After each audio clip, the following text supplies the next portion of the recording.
gratuity. The ministry still wants to do what it is doing, which is provide money for the next 1 year. And there's no assurance that that money will be there in perpetuity. So we have no problem employing these people on a permanent basis. We are on their side. All we're saying is the credible promises which has been made.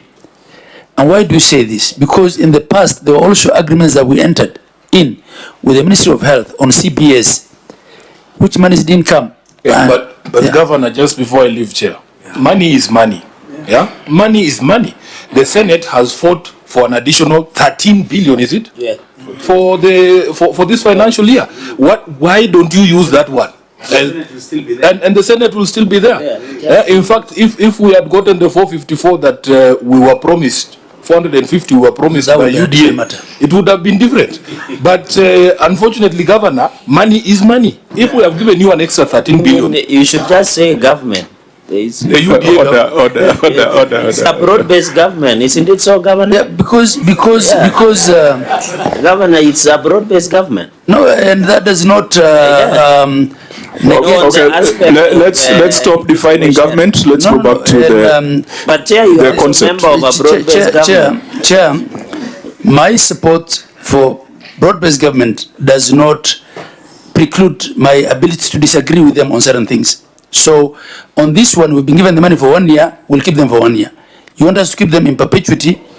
You have not answered me on the 13 billion. No, I think, honourable members, because of time, what the governor is struggling to explain simply brings us to the conclusion that we are treating our workers very badly. We have seen it with pensions, we have seen it with gratuities, we have seen it also with this particular matter on UHC staff. That's a very unfortunate conclusion to this session. PNP.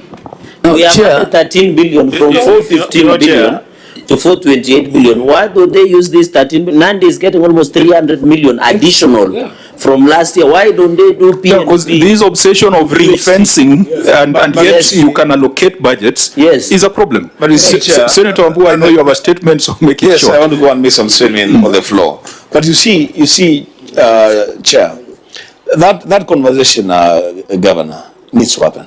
Yes. And this is not idle talk. The counties, the 47 counties, have an additional 13 billion Kenya shillings. You need 8 billion for onboarding UHE staff on permanent and pensionable. You know, Chair, there's this challenge that we're having with our counties where other things are important, but employees, we are still fighting. Fighting for what? There is already money. Use that money now on board the UHC. And Chair, you are saying about some counties that have received an additional, I don't know what. Cherargei, your county has received additional amount of money. They also received an additional 371 million Kenya shillings as affirmative action money. The same money was received by Taveta. That is excluding the additional equitable share for this financial year. Surely, if people are serious about their employees, there is an opportunity to onboard those people and deal with the tea and mandazis later. I mean, that can happen later after you have onboarded your employees. And Chair, as I had said, these people are needed. The nurses are needed. That's why you've indicated that you want to employ 200 nurses this financial year. Taita Taveta has been employing but ignoring the UHC staff. It is bad. Why don't you, within then Council of Governors, pass a policy that they should absorb the UHC staff first before any other employment?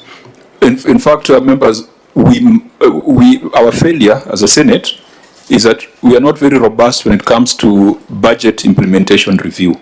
The control of budget generates those reports. We must be in that space, not necessarily to do the budgets the way the county assemblies do, but implementation review. A thought has come to me. Let me just dispense with it and then I leave. Why can't the COG, if you are serious, because I'm not very sure you are, if the COG is serious, why can they cause a tripartite between themselves, the Senate, and perhaps the controller of budget or the treasury, and we deal with this matter of UHC once and for all. If they are serious about it, well, why can't we have that conversation and deal with it? Yes. Okay, members, let's the governor, we are going to just 1 minute, Chair. From your argument, Governor, you look like you are helpless because you can precipitate this crisis to ensure that these issues have been resolved. Because I thought by the time they submit that you engage and resolve this matter, these 7,400 UHC should have been observed. So, like in research, they usually say areas for further research. These are areas for further engagement. We will offend the rules of the House if we go beyond the time.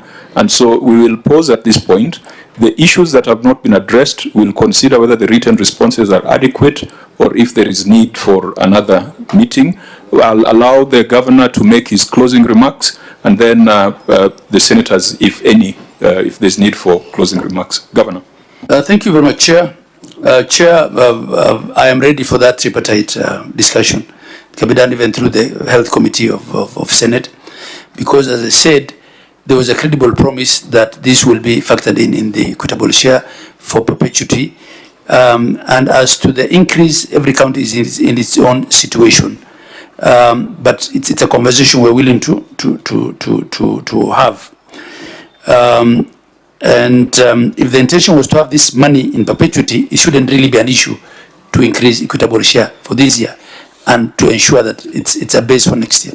But let's have that conversation. We have no problem with our staff, and we want the best for them. Chair, having said that, I think it was a fairly, it's a very good meeting. And on the issues with respect to the payables, we'll get back to the Senate with clarity.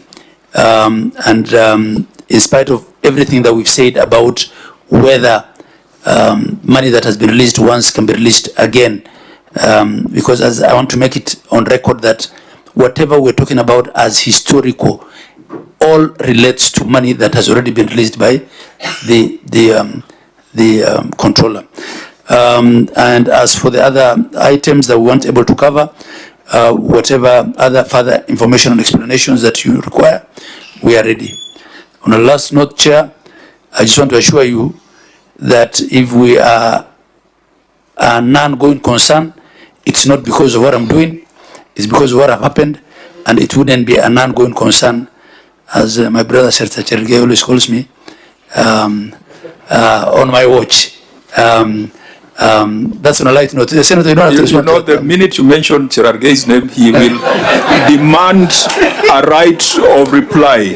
So, Senator Cherarge, 1 minute to reply. No, I didn't want to reply. It's Governor. I just wanted to exit. I don't know why he was mentioning me.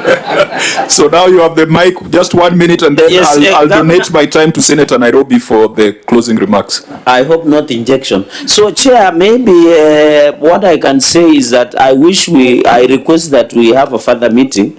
Especially, I have seen in the previous financial year, there was the issue of project implementation status. The way the governor did supersonic finish on KIPES, I would have wished to look at other projects that the county is incurring. I think if the governor can settle that, and then Governor, you should either apologize now or look for a way to apologize, because you mentioned some of us, and we don't want, some of us are going for bigger seats, and including Sifuna. Senator Cherarge, you are forgetting that you're supposed to substantiate on a matter on the floor, and we need to go and support you. So, yeah, I am either, even, or all of us who are believers, either as Muslims or Christians, there is a place for apology. Yes. So, Governor, find it in your heart to apologize so that it does not ferment for long. I yield back, Chair. And the reason I bring that is we had a conversation in the House that allegations were made in public Yes. and apologies were made in private. Correct. So the public record still stands. Yes. And that's why in our rules of procedure, we must ensure that if you have to substantiate something, Yes. it is substantiated in public, Correct. so that it is also captured on the record. Yes. But that's beside the point. We are going to prosecute that on the floor this afternoon. Senator Nairobi. Chair, I want to assure the governor that personally I'm not looking for an apology from you. Where I come from in the school of politics that I've gone through, I was told that you have to grow a thick skin. People will call you names. So you can apologize to Gerard Gay and the others, but leave me out. I want you to carry a message of hope to the Council of Governors that in less than 14 months, there's going to be an administration that cares about devolution. And the promises that were made to our boss, you know who I'm talking about, we will implement. Thank you. Huyo ndiye Sifuna. The meeting is adjourned. Okay. Chair, do I have a right of